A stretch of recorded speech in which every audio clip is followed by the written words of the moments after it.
So I'm very excited to chat with Hope Pedraza as we will be talking about the hair tissue mineral analysis and tying it into thyroid health. And I am going to give Hope's bio, as she is a certified holistic nutritionist, a nutrition coach, functional diagnostic nutrition practitioner, a hair tissue mineral analysis expert, as well as a comprehensively certified Pilates instructor and founder of Inbalance Studio. And Hope helps women heal their body from chronic gut, hormone, thyroid, and autoimmune issues, and balance the mind and live in alignment. And Hope is also a host of a fast growing podcast, Hopeful and Wholesome. And thank you so much, Hope, for joining Yes. us. Thanks so much for having me. Yeah. So appreciate you being here. And again, excited to chat with you about the hair tissue mineral analysis. Mhm. And if you could, yeah, why don't you just start out with your journey, how you started helping people with hair tissue mineral analysis and doing everything that you do today? Yeah. So my journey into kind of the wellness space was just kind of my own, I think it's with everybody, right? We all have our own health journey that kind of leads us into this space. Um, I initially got into wellness from my love of dance, and that got me into Pilates. And so I opened my own Pilates studio. And from there, I want, with my Pilates studio, I wanted to create this kind of like comprehensive experience for people, right? Where they could get, their movement and nutrition and everything all in one spot. And so that kind of led me into the nutrition space. And so initially it was me just did like basic nutrition coaching. And then realizing that the women coming to me, they were coming to me for, I'm using air quotes here, like they wanted to lose weight, right? They want to lose weight or they wanted to tone up or whatever it was. And when I'm working with this woman, I'm realizing like there's so many deeper things at play than just the weight for these women, right? There's like, hormone issues they've been dealing with for years, and there's thyroid things that they've never dealt with. And there's inflammation, like there's all these things that are the real problem, realizing that the weight's just a side effect, right? Like it's not the real problem. And so that kind of led me down the path of functional diagnostic nutrition and doing that program and really being able to reach people where they need to be reached, which is at a much deeper level than just like talking about calories and weight loss. Like it's just such a much more complex equation than that. And so through my work as an FDN, I got into the HTMA with the hair tissue mineral analysis and realizing that like what a huge piece that mineral balancing plays in the wellness equation, and realizing that, we talk about vitamins and minerals all the time, right? We hear about it all the time. I don't think we really understand the role that minerals play, though, right? Like you've probably heard of the term, people listening, that they're the spark plugs in the body, which, that sounds great now, but what does that really mean? Like they're literally like starting the reactions in the body. Without the minerals, nothing is functioning, right? And so understanding that piece at a deep level, understanding that like the minerals are like the building blocks for everything else, I realized that this is a piece that is really missing in most practitioners' work. Most practitioners aren't really looking at minerals or in a deep way, right? It's just kind of, maybe they do a blood panel or something, and that's kind of the extent of it. But then really also giving them like a valuable protocol to know what to do with it. Like, okay, so, my magnesium's low. Now what do I do, right? Knowing what to do with it. Yeah, no, thanks for sharing that. And so why not just test for minerals in the blood? Like what's the Yeah. difference between like hair testing and Mm-hmm. testing for minerals in the blood, and you could test for also nutrients and, Right. urine. And so yeah, Right. if you could dive a little bit more Yeah, into the significance of the hair mineral for analysis. sure.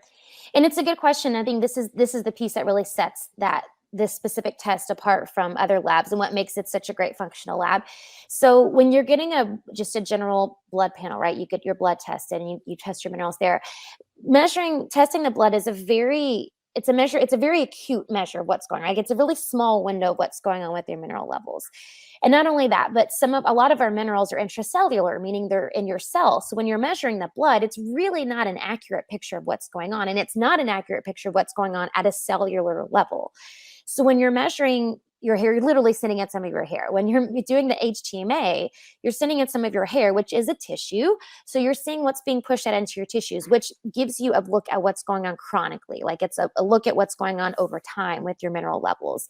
And it's much more accurate because it is what's going on at a cellular level. So you get a lot more detailed information, what's going on, than looking at, and I've had so many clients I've worked with where, they'd get a blood panel, whatever, and a doctor has told them that their potassium was too high or whatever, because they measured in the blood. Well, potassium is an intracellular mineral. Like, it's supposed to be in your cells. So if it's that high in your blood, it actually means you're deficient, because it's not in the cells being used where it needs to be used. So there's a lot of things that you can see with the HTMA that gives you a more accurate picture of what's going on, and can really help correct a lot of the imbalances that people, and then like chronic symptoms that people are dealing with. Yeah, is what you see always what you get on the hair test? Like, if you see low minerals, is it always low? If you see high minerals, does it always mean that you have too much of a mineral? That is a really good question. And no is the short answer to that. It's not always that simple. Typically when it's low, typically if it's low, it's low. But a lot of times when it's high, that doesn't mean that it's high. So for example, I feel like magnesium and calcium are two of the big ones there. A lot of times the magnesium is high on the HTMA. That actually means that it's being pushed out into your tissue, so it's not bioavailable. So it's a deficiency, right? With calcium, it's kind of the same thing. Calcium is a structural mineral. It's supposed to be 98%, 99% of it's supposed to be in our hair and our teeth, or our teeth and our bones, not our hair. When it's coming out in your hair and your tissues is when it's a problem, because that means that it's being pulled from our bones and our teeth. It's being pushed out into the soft tissue.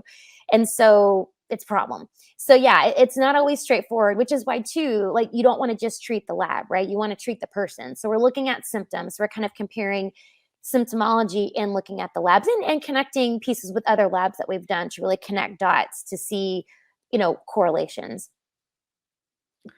And I'm so pretty much, just to summarize, if like in the case of calcium, magnesium, Mhm. if it's elevated, Mhm. it could mean not that it's too much, but the Right, opposite, where you're actually right, deficient. Now, exactly. another follow-up question though, can other factors influence it? Like, if someone has hard water, could that also be like a reason why the calcium's high? Um, Not typically. Now, there are other things that could show up from hard water. So there are other, because there's other elements. There's some other trace elements that the HTMA measures. Like, I've had some clients who, like, their uranium is like through the roof, but they're like drinking well water, and they're bathing in well water, or they're in a place where like there's like granite is in the water. So it can happen that way. Typically, if calcium is that high, it's not from the water. It's from a calcium buildup in the body. And the calcium one is a really important one, because, and this is kind of veering off subject here, I know we'll get to talking about copper and stuff, but really elevated calcium is indicative of other more serious things. One of those could be copper toxicity, which I know we'll talk about. But really what it means when the calcium is that high, and especially when it's like, I have some that's like off the charts, like literally it's off the chart, I can't measure it, it's that high. I have clients all the time that have that. And when it's that high, it's we're looking at what's called a calcium shell, right? So we have this calcium built up in the soft tissue, and it starts to affect cellular permeability, right? It's this calcium shell kind of builds up around the nerves and the cells in the body, and it starts to prevent things from going in and out of the cells. And so a lot of times I have clients with hypothyroidism, and that's a big thing, right? Your thyroid hormone has to get into your cells. If you've got this calcium buildup, then it's not having an easy time going in and out of the cells. So the high calcium is really a big deal, because that's going to affect really all of your other minerals, because it's affecting what's going in and out, and it's affecting, all the other levels. Can you talk a little bit about some of the before we get to copper? Mhm. Can you talk about like magnesium and sodium and potassium? Yeah. Because I know those are, I mean, they're all important, of course, the Yes. minerals, but Yes. those are Yeah. like the macro minerals. And Exactly. Yeah. Yeah. So we have what you call the big four, which is basically what you just listed, right? It's calcium, magnesium, sodium, potassium. Those are the big four, the ones we need the most of, and really the ones you hear the most about, right? For my experience, calcium, typically, I have more people have excess than deficiency in calcium. With magnesium, most people have a deficiency. I've never to this day had someone who had excess magnesium in their body. It's always a deficiency. And magnesium is one of those that, it's used in so many reactions in the body, 500 to 600 different reactions in the body. Magnesium is required for all of those. And because it's used so much, it's so easily depleted, especially by stress, right? The adrenals just kind of zaps through your magnesium supply really quick. And so magnesium is really easily depleted when your body is stressed.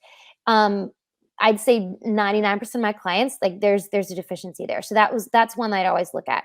Potassium, Potassium is similar. I typically get more deficiency than excess. Excess is not typically really a thing, and from the labs that I do, I don't really ever see an excess. Deficiency is usually a thing, and I have a lot of clients that deal with thyroid issues, and that's a big one that's connected to the thyroid. The potassium, it helps with the sensitivity of the tissue or the cells to the thyroid hormone, and so most clients that I work with that have hypothyroidism, their potassium is like totally tanked. So that's a big one we have to look at and really help build those supplies back up. And then sodium, actually similar. That typically 99% of the time is more deficient than it is in excess. And this is a weird one here for people. And I think it's a hard one for people to wrap their heads around, the sodium one, because sodium is one of those kind of like carbs, right? It's kind of got a bad rap over the past, I don't know, more than carbs. I mean, it's been years now that sodium has got a bad rap. And, are there issues caused from high sodium? 100%. But when you look at it deeper, it's really not the sodium. It's where you're getting the sodium from, right? Our bodies have to have sodium. We have to have sodium to survive. It's what helps things cross through, cellular membrane. It helps with the fluid in the body. We have to have sodium. The issue with the sodium that, we hear it, high blood pressure, stroke, and all these things with sodium.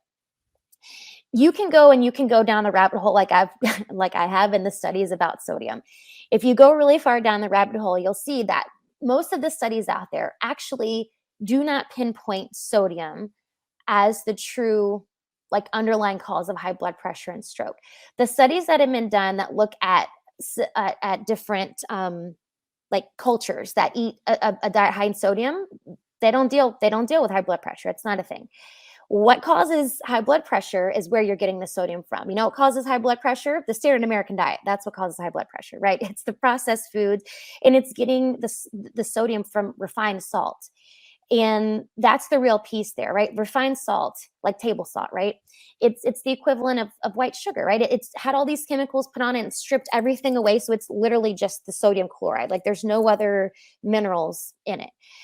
Whereas if you look at an unrefined salt, like a Celtic salt is always my recommendation for people. It's got the most trace minerals in it, like a Celtic salt or a pink Himalayan salt. It has anywhere from 84 to 95 different other trace minerals in it. So when you're eating that salt, it has all these other trace minerals in it that help push the sodium where it needs to go, right? And so it's not just your body soaking up the sodium chloride, and it doesn't have anything else to help it out. So that long story short, on answering your question, about sodium, the sodium piece is a tricky one. Most of the time my clients have low sodium, have deficiency in sodium, and reason being your adrenals use more sodium than any other part of the body. And when your adrenals are tired, right, when they're constantly churning and burning and they're constantly pushing out cortisol, it's just totally zapping your sodium supplies. And so it's going to cause a lot of issues in the body when our sodium is depleted.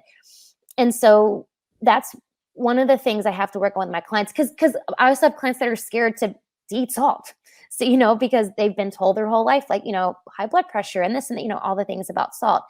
And so, because my first recommendation is always adding Celtic salt to their water. That's the recommendation. It supports your adrenals and your sodium levels. And for some clients, it's a weird thing. I'm putting salt in my water, and I was told for the past 20 years to not eat salt. So the salt one is a tricky one, but it's always a huge one that I see in the labs. Yeah, I agree with everything that you said regarding sodium. I mean, my wife and I, we use Celtic sea salts on pretty much everything. So we definitely, I think we get plenty of salts, and I encourage my patients to also use either Celtic sea salt, or you mentioned pink Himalayan salt as well. And I agree, as far as the problem with sodium is that people are eating a lot of refined foods, and it's in every packaged food pretty much, the sodium. So if that's what someone's living off of, they probably are going to get too much of the refined sodium, so yeah, I agree. If you're eating, I mean, not that I tell people to have a couple of tablespoons of Celtic sea salt, but I think even like a half teaspoon or a teaspoon per day is perfectly fine. Totally. 100%. Yeah. And, so potassium, so you said, as far as a hair test go, you never see it high, that it's almost always low. Is that correct? Almost always low. Yeah, I've never had a client that has had it high. It's either low. Sometimes people's potassium is where it needs to be, but for the most part, deficiency. I see deficiency most common. Yeah.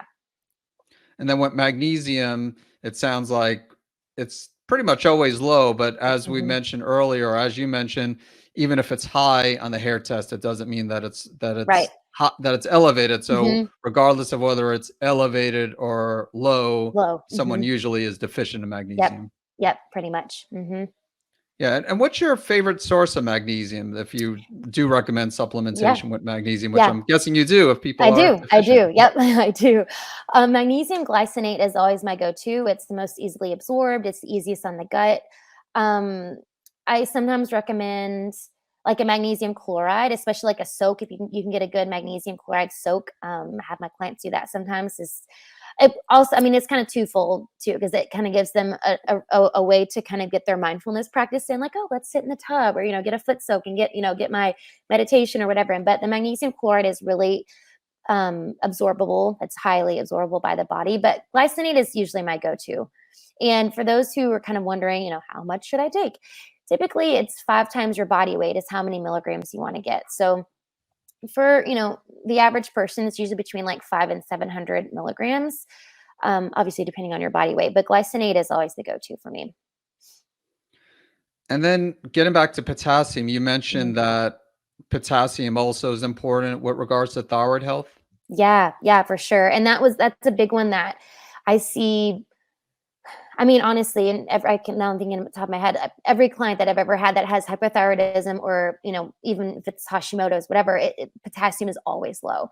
So yeah, I mean, potassium is, like I mentioned before, this is kind of responsible for the sensitivity of helps the sensitivity to thyroid hormone in the cells, and so we need potassium, and your thyroid really needs potassium. And there's so many things that can affect potassium. Um, the stores of potassium, because I know, again, I keep going back to copper, but it's one of the things that always pops up because it's so common. But copper can really hurt potassium supplies, and so it can I have had quite a few clients that have a copper toxicity with hyperthyroidism, and it's just kind of a double whammy because it really, like, drains your potassium supply, that excess copper. So potassium is a big one that we want to look at. And really, I think it's important to know how to supplement that one well, because there's kind of like a tolerance level that your body has to supplementing potassium, where it kind of doesn't absorb it after a point where you're taking it in like a vitamin or a pill or whatever. So my first recommendation is always to get it from food first, and then we can supplement it from there. So avocados, bananas, and coconut water. Those are the three best sources in my opinion. And that's typically what I recommend to my clients. And then from there, we'll supplement, but not relying fully on a supplement to get your potassium. It's really best absorbed through food. So with potassium, just to reinforce what you said, so sometimes there is a time and place for potassium, but unlike magnesium, where it sounds like most of the time you're going to offer supplementation, and of Hmm. course you'll still try to do Yeah, things of through diet course. as well. Of But course. with potassium, it's more focusing on the diet, the avocados, Mhm. bananas, and you said coconut water, Coconut correct? water. Yep. All Hmm. right, so let's chat about copper toxicity because you mentioned it a few times, and how does that present on a hair mineral analysis?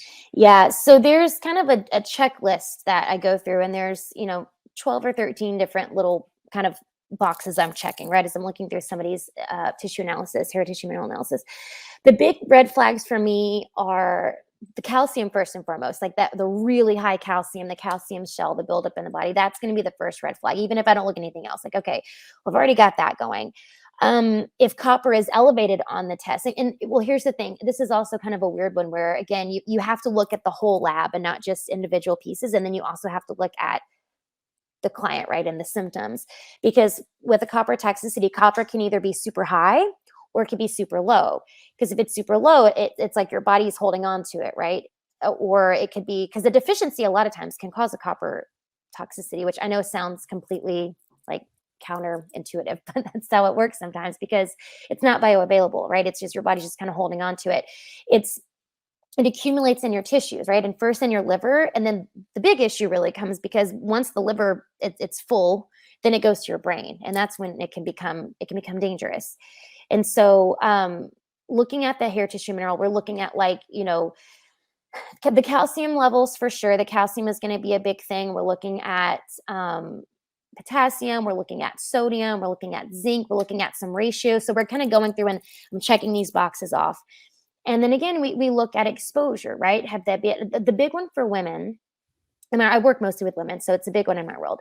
Is and it's usually I usually know the answers before I have to ask them these questions. But if they've ever been on birth control or if they've ever been on had an IUD, like a copper IUD, and that's typically where it's stemming from. It's one of those two, and understand. And then if the answer is no, then we look at are you drinking from copper pipes or using copper cookware, whatever. Like we can kind of look there, but I'd say like 99% of the time it's a birth control thing or it's an IUD thing, and that's where the toxicity is coming from.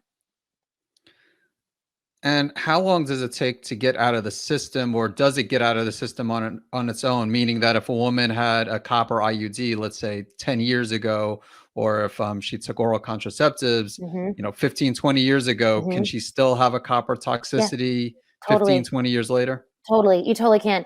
And I've had clients that have that. They're like, oh, I haven't been on birth control in 15 years. But the problem is, and now some people, yes, people could totally, it could get out of their system. I'm not saying everybody who's ever been on birth control, like it stays in your body for that long, but it's possible for it to. And the problem comes when, especially when there's other stressors on the body. And when you're considered a slow oxidizer, meaning like your body's breaking things down really slow, your body holds on to things. And this is another thing we look at on the HTMA is if it's, fast oxidizer versus slow oxidizer, it's how your body's breaking things down. Your metabolism, right? That's what we're looking at, your metabolism. And when people are slow oxidizers, your body is really slow at getting rid of things, and typically means you're holding on to things. And when there's additional stress on the body, especially when there's that big calcium shell, and there's been, because sometimes the calcium shell can get built up from stress. It's like a stress response in the body, right? It's this kind of protective mechanism. And when that calcium shell is in place, like it's almost impossible to get rid of things when your calcium is that high. So, there's multiple factors at play. You can't say, oh, just because you've been on a copper IUD, you're going to be, have copper toxicity. You can't say that. But when there's other factors at play and there's other sources of inflammation and stress and if especially other mineral imbalances, then there's a really good chance that 15 years later you could still have it could still be built up in your body and be causing issues. And how big of a role can a zinc deficiency play, since zinc and copper go together, or at least as far as balancing the copper? Mhm. I imagine it's important to make It sure is. that they have adequate zinc levels. Yep, exactly. That's it. And that's one of the things I look at on the HTMA. We're looking at zinc levels. If it's super low or if it's super high, that's red flag, huge red flag. And it is because they do work together. And so zinc, that's kind of part of the protocol. When we're getting rid of the copper. We have to be careful though, right? Because too much zinc is gonna it doesn't sit well in the stomach sometimes. So we have to be careful with the zinc, but that's definitely a huge part of the protocol.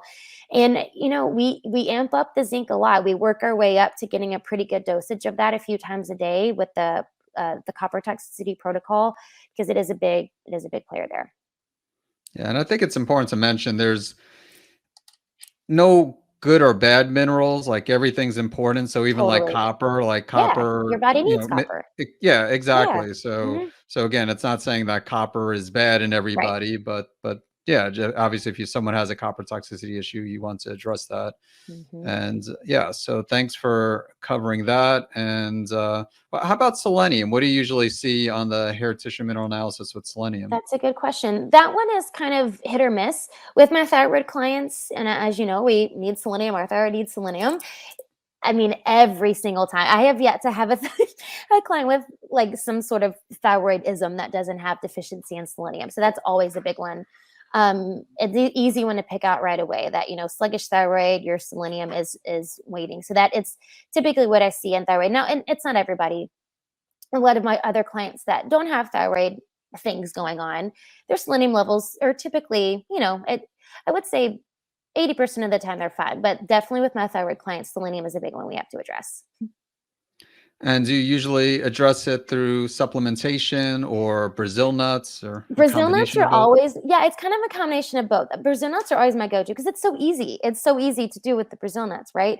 But it's kind of a combination of both because when I'm working with my clients with HTMA, I work with the lab directly that basically it can customize the mineral protocol to the HTMA. And so I add the selenium in there, but I like to do both too, because I mean, food is always first and foremost, but when they're specifically on like the mineral protocol, we're taking the minerals, if we're taking the mineral supplement. So I always like to add a little bit in there, but I definitely like to do food first. All right. Can you talk a little bit about the mineral ratios, the importance of the mineral ratios on the Yeah. hair tissue mineral analysis? Yeah. So an important thing to understand with the hair tissue, which is like I like the question you asked earlier about, if it's low doesn't mean it's low, if it's high doesn't mean it's high, because again, which is why you want someone who's trained to understand the lab, like because just looking at the lab, you could look at it and you could interpret it, 28 different ways. So it's important to understand that with the minerals as well, because yes, we're looking at the individual minerals, and we're also looking at the ratios between minerals, right? And understanding how the minerals are working together. Because, for example, you could look and see that, some mineral levels seem like, okay, like they're not totally off, like they're not, really high or really low, like they may be trending one way or the other. But you can't really tell until you look at the ratios that, okay, well, our um, calcium to potassium ratio, since we're talking about thyroid here, your calcium to potassium ratio is the thyroid ratio. And maybe you look at it at face value, you're like, oh, it's, the calcium levels aren't totally off, potassium is totally off. But then when you look at the ratio, like, crap, your ratio is like really high. So now we see, okay, well, the thyroid is functioning a little slow, right? So it's important to look at the relationships between the minerals as well, and not just look at each individual mineral, because it really is going to give you a better picture of what's going on with, the thyroid. Like I mentioned, thyroid, your adrenals, your nervous system, your vitality, your immune system. So it's going to give you a good picture being able to look at the ratios there. So, in those with hypothyroidism, Hashimoto's, do you commonly see that calcium potassium ratio high then? Yeah. Oh, yeah, for sure. Yeah. When it's typically because their potassium is so depleted, right? It's just kind of messing, like, putting that ratio out of whack. The potassium is usually pretty low. And then, you add on where so many people have the calcium in excess. I mean, it just really whacks out the ratio there. So yeah, it's almost every single time we're looking at ratio being pretty high. Yeah. And I don't know if you see any hyperthyroid patients, but would you expect it to be the opposite Hmm. in for in those Yep. a lower calcium The potassium lower. That's ratio? exactly it. Yeah. And I don't have a lot, but I have had a few. I've had a handful. And then you have the ones who are where first it's hypo, then it's hyper. It just kind of fluctuates back and forth. But yeah, you would see the opposite. So for the faster thyroid activity, you would see a really low ratio, um, and it's good indication there's hypothyroidism there. Yeah. Yeah, because I will say sometimes I see it where it's the opposite that it should be, where someone's Hmm. hyper and the calcium potassium ratio is high and not low. Yeah. And same thing you mentioned, like slow oxidizer, fast oxidizer. You would Hmm. think that, most people with hyperthyroidism, Graves' Right. disease are fast oxidizers, Yep. but a decent number of them are slow It's oxidizers. very true. It's very true. Yeah, and that one really trips people up because, I think people think is I'm explaining what oxidation means, and we're talking about metabolism, and I think people think metabolism like meaning you're fat or skinny, right? Like that's what people think about metabolism. Where it's like, no, it's like how your body's breaking things down. It's nothing to do with your weight, really. And so I think people think that too, where it's like, oh, I have to have, be a fast oxidizer. My metabolism, but it doesn't always work that way. And I find the same thing that I've had hyper, and they are a slow oxidizer. So yeah, it's a tricky one there, looking at the oxidation rate and helping people understand exactly what that means. All right. How about heavy metals? Can you talk about heavy metals on hair tissue mineral analysis Yeah, and the yeah. significance of high and low levels? Hmm. Yeah, so heavy metals, depending on which lab you're looking at, there's a couple good ones in my opinion that you could look at looking at them, and some of them, the one that I use measures quite a few. I don't know, maybe 15 or so different heavy metals. Now, when you're looking at, speaking of oxidation rates, when you're looking at a slow oxidizer, I typically expect to see at least some heavy metals show up, because again, your body isn't able to get rid of them very fast, right? Or maybe not at all. It's your body's just kind of holding on to things. So the heavy metals are definitely something that we have to look at to work on that oxidation rate to help your body get rid of those heavy metals, because it is going to start to cause issues, and it's going to start to cause issues with the other mineral levels. The big ones I see, aluminum is one that almost always shows up, and showing up is one thing, because a lot of them are going to show up, but they're not like exactly cause for concern. Like, yeah, we could do some things to help with the aluminum, but if it's super high, like, okay, yeah, now we need to address it. Aluminum, mercury, um those are probably the two most common that I see. And mercury is another one of those red flags for copper toxicity. So that's also a reason to look at, like, oh, well, let's look at our copper levels. But yeah, the heavy metals are definitely what we want to address those and kind of put into the protocol to help. You want to support bile flow and gallbladder, liver, all those things to help your body get rid of the heavy metals and help the oxidation rate. So we're pushing things out. And what are some of the common sources of mercury being high in Mm, from what you've seen? yeah.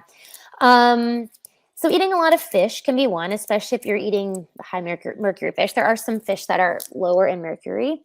Um, if you've ever had tattoos, if you've ever had vaccines, if you've ever if using like some common like cleaning agents that can have mercury in them, things like Lysol and Ajax, like those have mercury.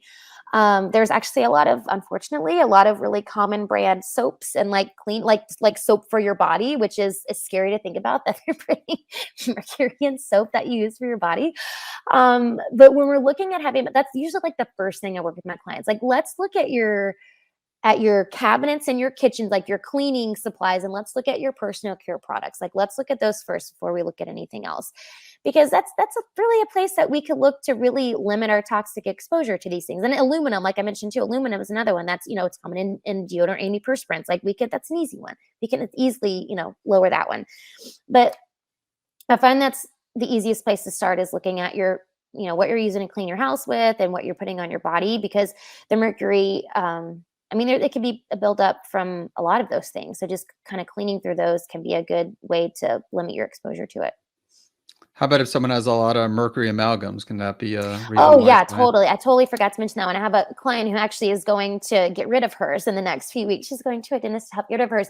Oh yeah, that's a huge one. And I've had clients who have gone, and I hear tons of stories about this that aren't even my clients, but other FDN's clients who have gone to get rid of their amalgams. And it's like literally changes their life. Like, it's almost like a switch flips off and all of a sudden, oh wait, I don't have migraines now. Like it can totally is a huge source of them. Yeah. And then getting back to the aluminum, because I see aluminum high consistently too. And Hmm. some of these people are, at least they say they're doing everything to avoid aluminum. They're avoiding deodorants. They're not using aluminum pots and pans, Hmm. not eating out of Hmm. canned foods. They're using aluminum foil. So I'm thinking there has to be like other sources, environmental sources, because again, Yeah. just about everybody has aluminum. And it Right. sounds like you see the same thing where Hmm. most Yeah. people are high. Yeah. And as you said, maybe I wouldn't say not a concern, but but like you said, if it's like really high, definitely a concern. Right. And obviously, it's always a work in progress trying to reduce Yeah. someone's toxic load. For sure. But For sure. yes, Yeah. all right, and yeah, I just lost my train of thought as far as I completely forgot what I was going to ask you. But I guess backtracking as far sticking on the topic of the heavy metals, and what do you think about detox therapies such as sauna or even colonics or coffee enemas to help Yeah. reduce one's toxic load? Yeah. I think all those are great. I love a sauna. I love the infrared sauna. I love it for myself too. I love the sauna. I got my sauna blanket at home. Um, I have to be careful with the saunas for some people though, because while it's a really great way for detox, if someone's adrenals are really struggling, especially if I have clients that have really low sodium, like I've had some clients like it barely even shows up on the HTMA, like it's barely showing up at all. If somebody's that deficient in sodium, I'm not going to recommend sauna to them, right? Because they're just, especially sodium. If they're what's called a 4 lows, so those big 4 we talked about, if all 4 of those are low, I'm not going to recommend a sauna to them because their body's so depleted, like they're just going to sweat out, what what's left in their body. So I do kind of recommend this sauna strategically, like depending on the person. But for somebody who can handle it, I love the sauna. It's a great way. I love sauna, colonics. Same thing with colonics and the enemas, the coffee enemas. So people who are okay doing all those things, I think it's super helpful. I mean, when we're detoxing, especially when we're looking at a buildup of heavy metals, copper toxicity, like things like that. I mean, I think you know multiple strategy, like implementing multiple strategies for that, right? Like just helping the body out wherever we can. And, we're helping increase bioflow, and we're, helping the gallbladder, all those things. And I think the colonics and the enemas and the saunas, I think it's all just helping add to everything else that you're doing to support the detox process. So I'm a huge fan. Yeah. All right, awesome. Yeah, I'm a big fan of sauna therapy as well. Hmm. And yeah, I will say, even if someone doesn't have low sodium, you want to make sure that you replenish the electrolytes. Exact. Oh, And if totally. you, Yes. the- Hmm. yeah, so 100%. extremely important. Yep. And can you talk a little bit about the hair collection Yes. procedure, as far as like, should they, like how much hair is required, and Hmm. also like if people color their hair or things Hmm. that they should avoid before collecting the hair sample? Yeah. Yeah. So, avoid, so well, first, the sample itself is a teaspoon of hair. So they'll send you, it's this very archaic scale they send you, but you measure out the hair, and it's really just a teaspoon of hair, and you're, cutting it as close to the root as possible. And you want what's closest to the root, and you're measuring out a teaspoon of hair.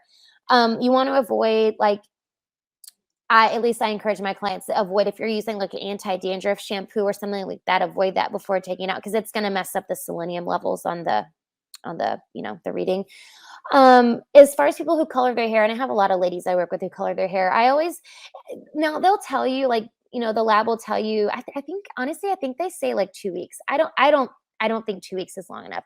I'll tell my clients, like, let's wait a good, like, 4 to 6 weeks if possible, so that you have at least enough hair growth that you have a good chunk that's grown from the root that's not colored. So I have my clients wait about 4 to 6 weeks, 6 weeks after they've colored their hair to do the sample. I feel better about doing that.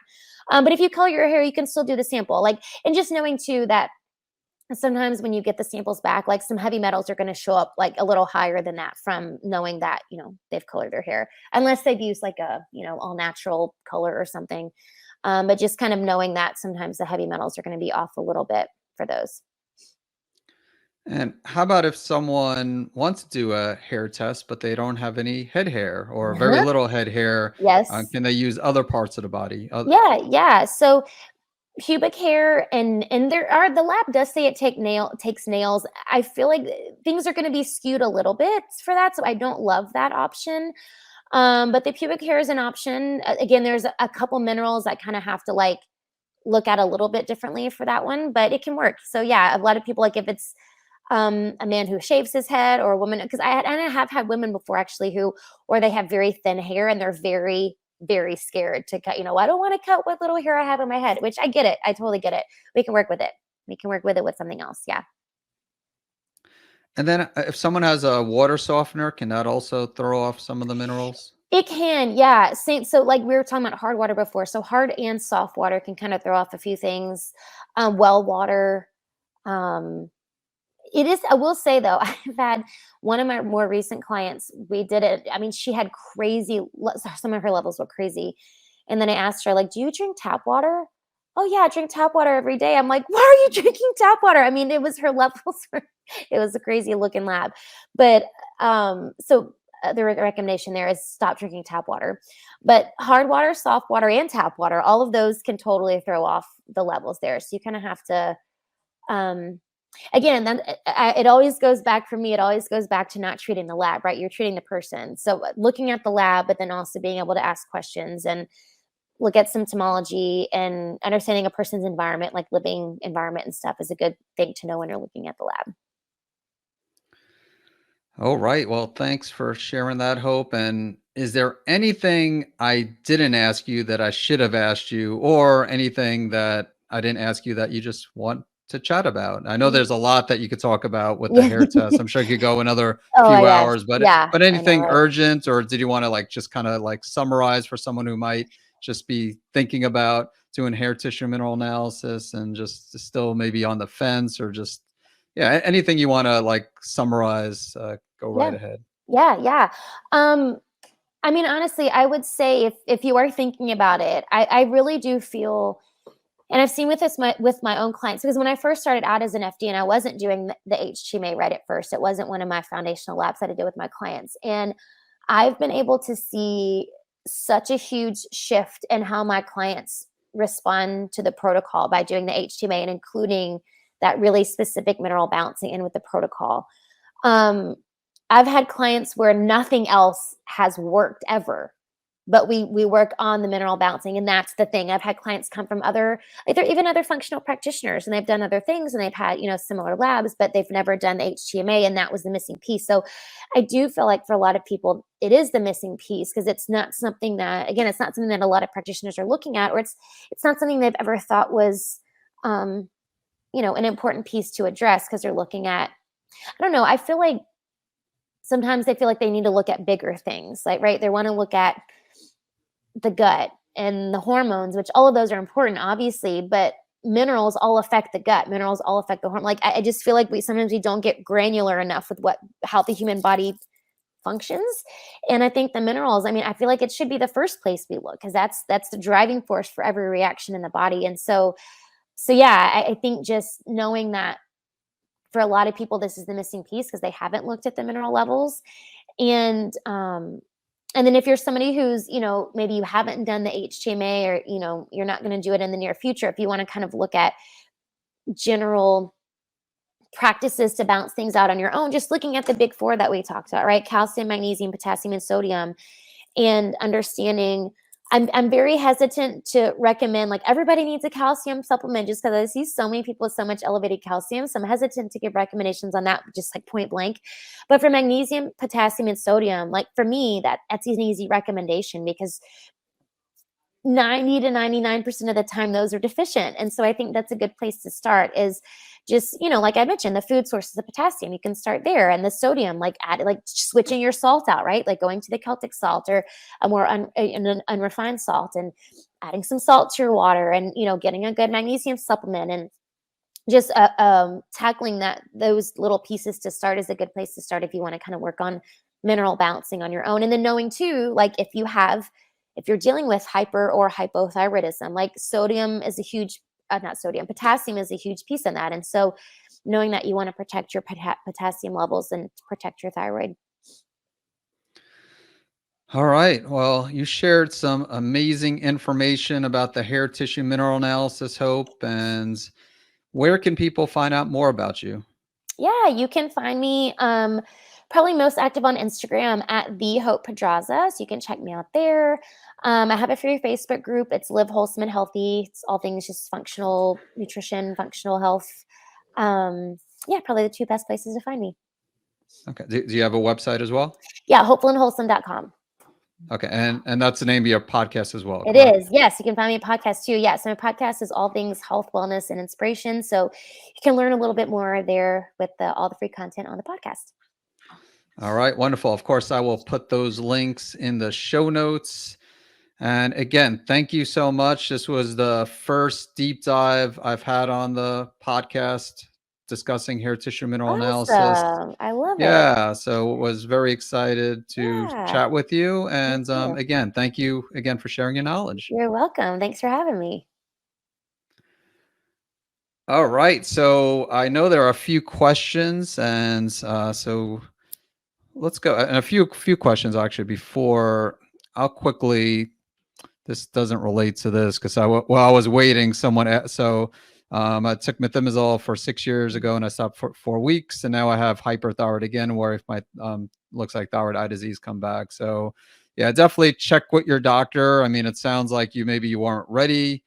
Yeah, if you took it for 6 years though, that's a long time. I mean, so I guess I'll say, just to not take up too much time, just definitely follow my podcast. I have a lot on hyperthyroidism. I mean, my goal is to, I dealt with Graves and address the cause of my condition, been in remission for quite a long time. And so it's not just, so hopefully you're doing more than just taking the antithyroid medication, because that's a lot of times what happens is someone will take the methimazole, maybe not for 6 years. I mean, some people take it a long time, but usually like 18 months, 2 years.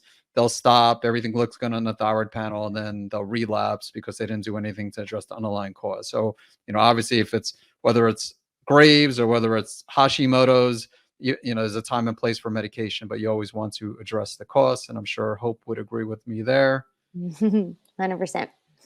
Yeah, and I don't know if you want to respond to this. This is just, it's not hyperthyroid related, but is there a way that you found to shrink a very large thyroid goiter?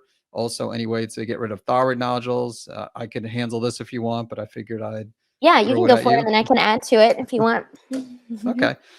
Sure. And then I think this is the last one, just general, and then we're going to get to some related to the hair test. But, you know, again, check out, I do have some articles and episodes on goiters, you know, swelling of the thyroid.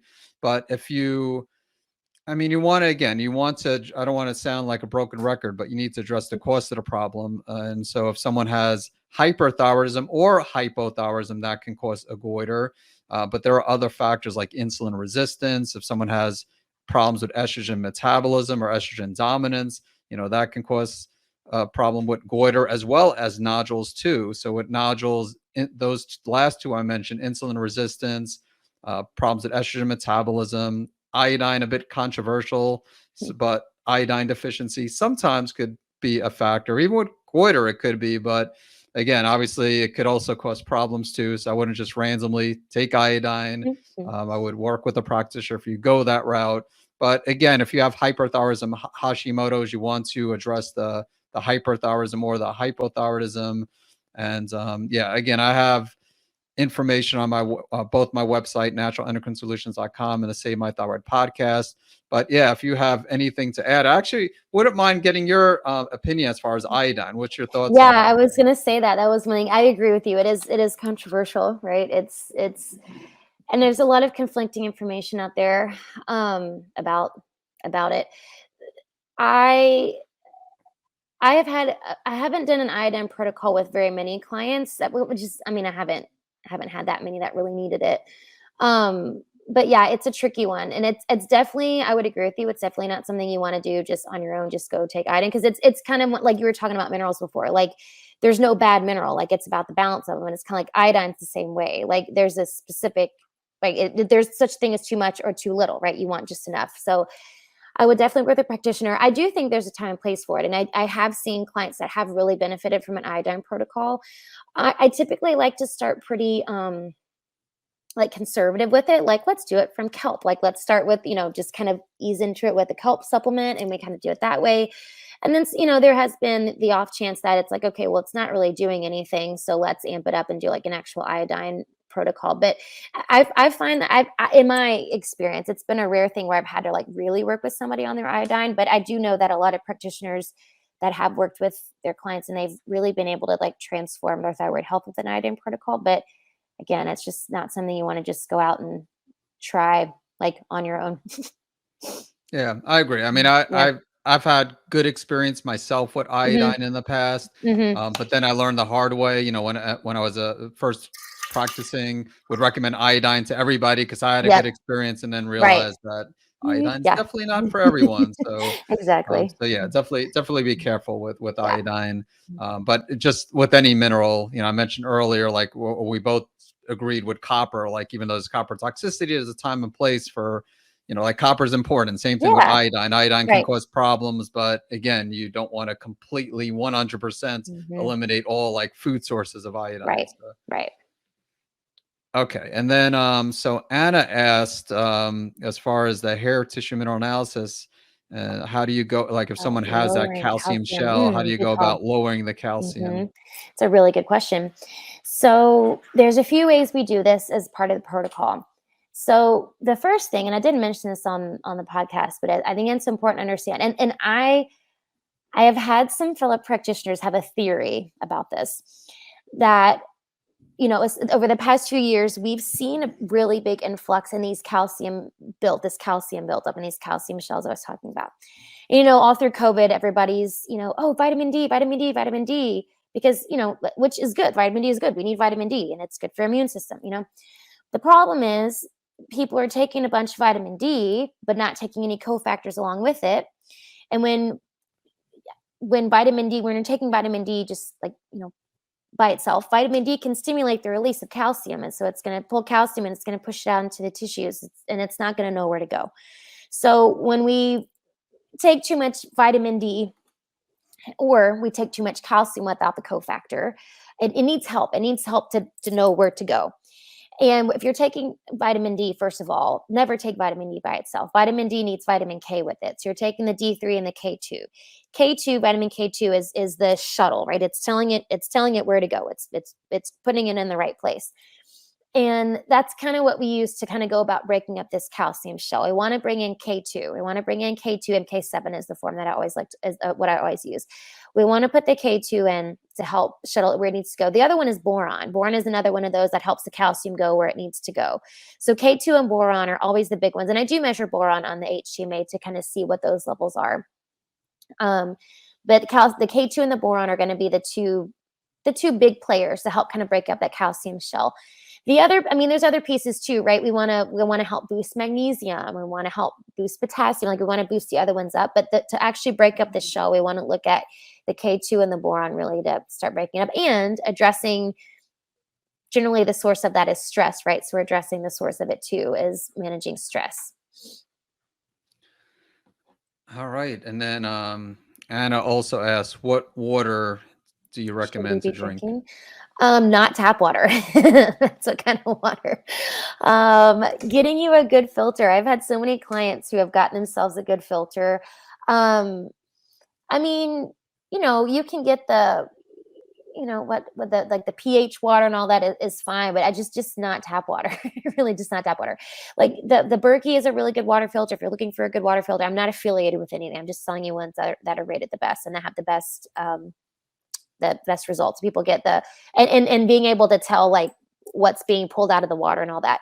A Berkey filter, the Aquasana, like both of those are really good brands. I have a lot of clients who've switched to those, and both of those work really well. But just especially with thyroid, and I should have said this too earlier too, like especially with the thyroid, like don't drink tap water. Just don't. Yeah, definitely would avoid tap water, and then definitely I also recommend to avoid drinking water out of plastic bottles, at least on a regular basis. Yeah, right. Every now and then, not a big deal, but yeah, for sure. Yeah. All right, and then Pam, if you use a ton of hairspray and a strong shampoo that removes it, will that strip away the minerals and affect your test? No, not really. I would be careful with the hairspray and the shampoo. So that, it could be a source of other things. I don't think it's going to strip away the minerals and affect the test, but it could be a source of other things. So I definitely check like what's in the hairspray and what's in the shampoo, because it could be more of a source of, heavy metals and toxic elements than anything. But no, it's not going to affect. You want to do, you're going to do the test with clean hair. I wouldn't put hairspray on before you do the test, but the shampoos and stuff, and it will say, I think when you check a little box on there, if you've like what shampoo or something, at least one of the labs that I use, you could check on there, but it's not going to affect it that much. But I definitely will look at the ingredients on those just to make sure it doesn't have a lot of, things you don't want in them. All right. I like to treat your way without medication. How do I contact you for treatment for my Graves' disease? Here, I'll just display this quickly. So you can just visit this workwithdreric.com, and let's get to the next. And then just Anna, a couple of comments. Thanks for answering both of my questions. Yeah, and then also thanks for your live too. Very insightful. And then Pam, also thanks so much. You're welcome. And all right, well, I guess that's it. Awesome. So yeah, well, thank you everyone for joining us and for your questions, and thank you, Hope, for sticking around also to answer more questions. I love answering questions. Yeah. And yeah, so that's it was fun, and I hope everybody has a wonderful rest of your Friday and a great weekend ahead. And of course, Hope, I wish you the same. Yeah, thank you. You too. Thanks for having me. All right, thank you. Take care, everyone. Again, have a great rest of your day. Thanks. Bye.